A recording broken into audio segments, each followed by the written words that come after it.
If you own a home in central New York, your property value is the biggest economic story in New York State right now, and most homeowners have no idea just how big.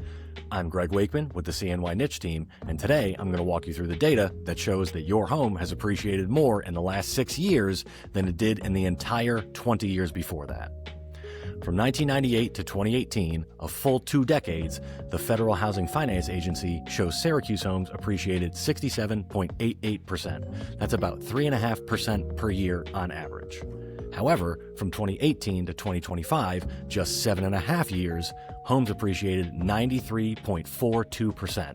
That's 12.5% per year on average. Let me say that again.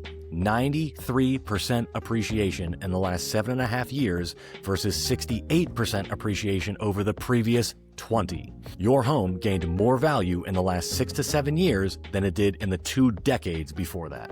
And this isn't just one data source. It's corroborated by the Central New York MLS, Zillow, the National Association of Realtors, Realtor.com, and MarketWatch even flagged Syracuse as the #1 fastest appreciating city in America. It's real, it's documented, and it's happening in your market. So what does this mean for you?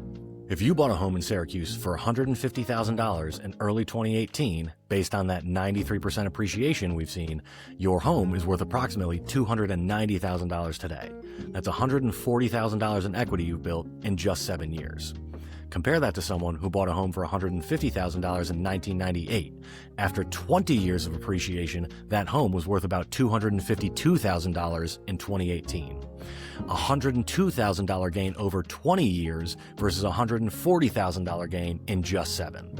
It's the same market, it's just different time periods and dramatically different results. And here's what's important.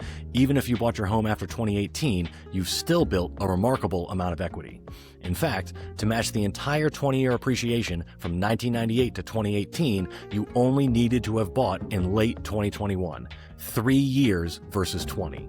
Most homeowners I talk to know their home is going up in value, but they don't realize just how much. They're thinking in terms of the old baseline of 3 or 4% a year, not the 10 to 12% per year that we've actually seen. So why did this happen? The research points to several factors that all converged at the same time. First, there's a severe housing shortage. New construction has not kept pace with demand. In fact, a 2025 press release from the governor's office noted that Central New York needs 30,000 housing units built over the next decade just to meet demand. To put that in perspective, 30,000 housing units over 10 years means we need roughly 3,000 new units per year just to keep pace. The largest projects currently announced and under construction, including the East Adams redevelopment, the former Syracuse Developmental Center, and District East at the old Shoppingtown Mall, total somewhere between 1,200 and 1,400 units combined. That's less than half of what we need in a single year, and most of those projects are spread out over multiple years of construction. And here's what makes it particularly challenging. I work with developers who are actively trying to build housing and address this problem, and they're running into roadblock after roadblock just to get the permitting and approvals required to break ground. While everyone seems to agree that Central New York is severely underbuilt, it appears that municipal planning boards are looking for any reason to say no to new projects. In addition to the regulatory and approval process being arduous, the cost of new builds is astronomical. New houses cost over $300 per square foot, so even modest homes are $450,000 and up, almost double the median home sale price. So while we're severely underbuilt and everyone acknowledges the need for more housing, the reality is we're unlikely to hit that 30,000 unit target. It's just too difficult and costly to get projects approved and built. Second, COVID-19 changed everything in Syracuse. Remote work meant that people from other areas of the country could move here, keep their salaries, and buy homes for a fraction of what they pay in their previous location. I work with buyers whose down payment in places like DC or New York City buys them a house in cash here in Syracuse. What would be a 20% down payment on a $1.2 million home in DC is a fully paid off house here in Central New York. We saw an influx of buyers with purchasing power this market has never seen before. Third, Micron Technology announced a $100 billion investment to build the largest semiconductor manufacturing facility in U.S. history. To put that number in context, the GDP of the greater Syracuse metro is approximately $50 billion. So we're talking about doubling or tripling the GDP of Syracuse. That's not just jobs, that's a fundamental economic transformation that changed how people view Central New York. Fourth, even after all this appreciation, we're still remarkably affordable. The price-to-income ratio is the standard way economists measure housing affordability.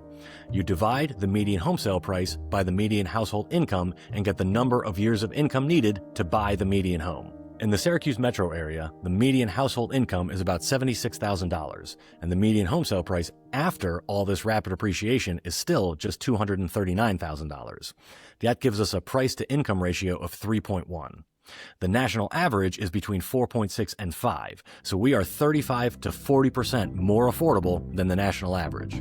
In fact, Syracuse is one of the most affordable metros in the entire country. We're at 3.1, Pittsburgh's at 3.2, Buffalo is 3.5, as is Cleveland. If you notice something there, these are all Rust Belt cities, and this is part of what's being called the Rust Belt Revival.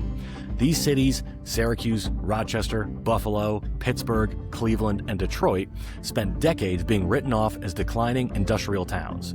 But now they're some of the most affordable metros in America at the exact moment when housing affordability is becoming a crisis everywhere else. That MarketWatch article I mentioned earlier, the title of it was literally Why 2 Rust Belt Towns Have the Fastest Growing Home Prices in the U.S. Compare our 3.1 ratio to other markets. Nashville is around 6 to 6.7, Portland, Maine is 5.1, Boise, Idaho is 6.1, Montana is 6.4, New York City is 9.7, Los Angeles is 11.5, Boston is 7.3, and Miami is 8.7. You can even compare to international markets. Sydney, Australia is 15, Hong Kong is over 14, and Vancouver is over 12. In an economic environment being defined more and more by housing affordability, Syracuse stands out as a uniquely affordable city in a uniquely affordable country. Even after all our appreciation, the median income household in Syracuse can afford a median-priced home in about 3 years. That's increasingly rare, not just in America, but globally. And that's why we're attracting buyers from expensive markets both domestically and internationally. They can afford to buy here and get more house, more land, and a better quality of life. It's not just a Syracuse story, it's a Rust Belt revival story, and we're right in the middle of it. So here's what this means. If you bought a home in Syracuse before 2022, you're likely sitting on $50, $100, or even $200,000 in equity you didn't expect to have. That equity gives you options. You can move without stretching, you can downsize and bank the difference, you can buy investment properties, you can retire earlier. But most people don't know their number, and without knowing your number, you can't evaluate your options. So if you're interested in getting your home's value, feel free to book a free, no-obligation consultation or give me a call or a text. And if you want to see exactly what that looks like in practice, I have an upcoming video where I walk through a real case study. A client of mine who took the equity from his home and turned it into over $55,000 a year in cash flow and is now using it to build generational wealth. If you don't want to miss that one, hit subscribe, and thanks for watching.